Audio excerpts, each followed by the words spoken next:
This story takes place when I was 13 years old. I was staying home alone for the weekend while my dad was out of town on a business trip. I was really excited because this was the first time that I was going to be home alone, and I couldn't wait to feel so independent. The first few hours were great.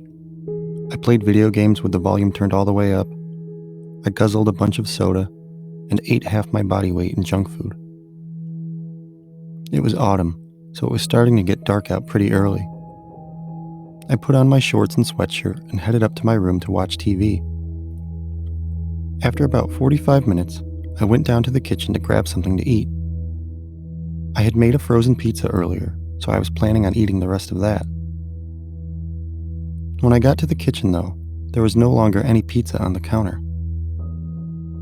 I thought that was strange, but figured I must have scarfed it down earlier without even realizing it. Still, I could have sworn that there was still half a pizza left. I decided to just ignore it and get something else to eat. I went back upstairs to my room and watched a movie for a few hours before going to sleep. I was woken up in the middle of the night by a creaking sound, and then the sound of something moving downstairs. I sat up in bed, wondering what I should do. It was completely dark in my room, which only added to the creepiness. I waited for a minute before deciding that I should go and see what was causing the noise. I got out of bed and made my way to the top of the stairs. I stood there and listened for a while, not hearing anything. When I was confident that there was no intruder walking around in my house, I slowly crept into the kitchen. It was a complete mess.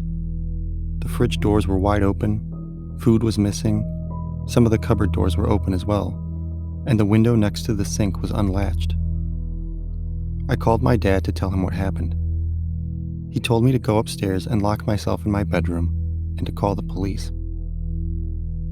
I did just that, and the officers looked around and took photos of everything. I called my aunt who lived near us, and I stayed with her until my dad returned.